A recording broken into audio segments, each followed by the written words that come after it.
Good morning, good morning, good morning. सुबह की बेहद ही खूबसूरत मॉर्निंग के साथ आप सभी को मेरी तरफ से नमस्कार। JK24 से जुड़ चुके हैं यहाँ पर मैं हूँ आपके साथ शिल्पा शर्मा। बेहद ही महत्वपूर्ण जानकारी लेकर आपके सामने हाजिर हुई है। वीडियो को ज्यादा से ज्यादा शेयर कीजिएगा। यह महत्वपूर्ण जानकारी छात्रों के लिए है। अगर किसी छात्र का किसी कारणवश जो है वो गैप देखने को मिला है, यानी कि एडमिशन नहीं हुई है, किसी कारणवश वो एडमिशन आगे नहीं ले पाया है और 3 साल का गैप हुआ है, तो उसके लिए ये बेहद ही महत्वपूर्ण जानकारी है। तो वीडियो को जितना हो सके उतना शेयर कीजिएगा। आपको बता दें कि 10वीं से 12वीं में पुनः दाखिला यानी कि री एडमिशन या फिर अपने सब्जेक्ट परिवर्तन को लेकर जो है वो अब किसी प्रकार की कोई भी असमंजस जो है वो आप में नहीं रहेगी। किसी प्रकार की कोई भी जो है वो स्थिति अब ऐसी नहीं रहेगी। जम्मू कश्मीर स्कूल शिक्षा बोर्ड ने इस संबंधित में नियमों को लेकर जो है वो दिशा निर्देश जारी किए हैं।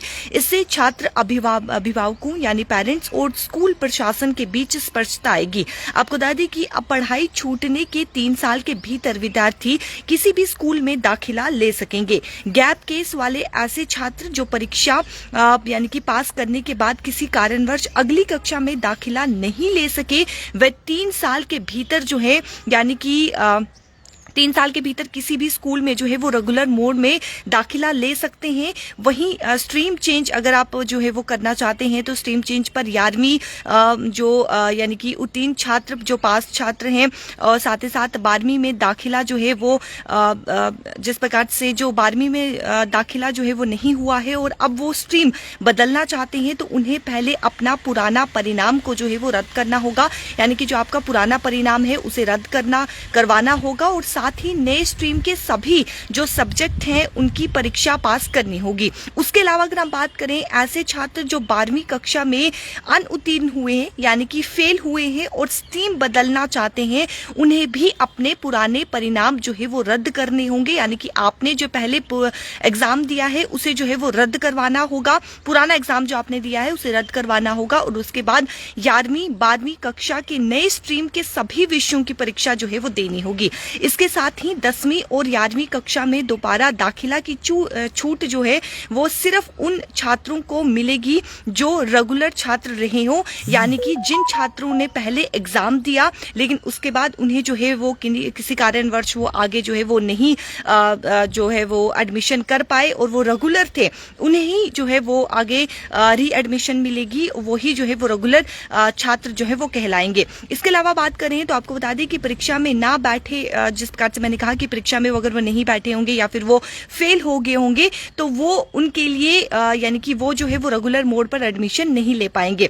प्राइवेट अगर हम बात करें जिस प्रकार से परीक्षा देने वाले छात्रों को ये लाभ नहीं मिलेगा, यानी कि जिन्होंने प्राइवेट एग्जाम दिया होगा उन्हें ये जो है वो ये जो लाभ है वो उन्हें नहीं मिलेगा। और वहीं पर 12वीं कक्षा में दोबारा दाखिला उन्हीं छात्रों को मिलेगा जो 1 साल पहले परीक्षा के लिए जो है वो रेगुलर छात्र के रूप में पंजीकृत थे लेकिन परीक्षा में नहीं बैठे या फेल हो गए। तो ये बेहद ही महत्वपूर्ण जानकारी है तमाम उन स्टूडेंट्स के लिए जिन्हें कहीं ना कहीं किसी कारणवश जो है वो अपनी उन्होंने पढ़ाई छूट ली है और करीबन 3 साल का जो है वो गैप देखने को मिला है।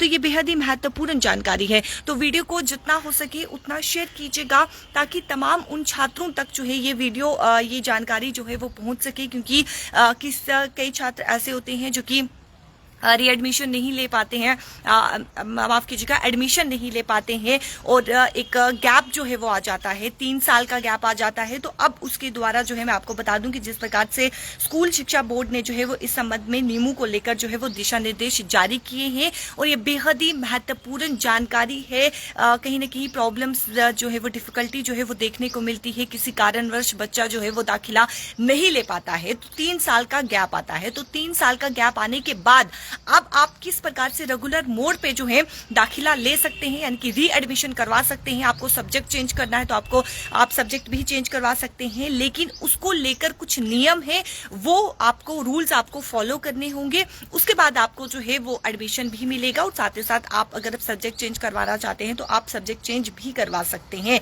लेकिन महत्वपूर्ण मैं आपको ये बता दूं कि यहाँ पर ये साफ तौर पर बताया गया है कि अगर छात्र जो कि रेगुलर रहा है यानी कि एग्जाम भी उसने जो है वो पुराना दिया है और वो जो है वो रेगुलर बेसिस पे जो है वो स्कूल में देखने को मिला है, तो ही जो है वो ये छात्र यानी कि उसके लिए जो है ये जो लाभ है वो छात्र जो है वो उठा पाएगा। अदरवाइज जो छात्र रेगुलर नहीं रहा है या फिर जिसने एग्जाम में वो अपीयर नहीं हुआ है और फेल हो गया है, तो वो ये लाभ नहीं उठा पाएगा। तो वीडियो को जितना हो सके उतना शेयर कीजिएगा, बेहद ही महत्वपूर्ण ये छात्र के लिए जो है वो जानकारी है। मुझे दीजिए इजाजत, नमस्कार।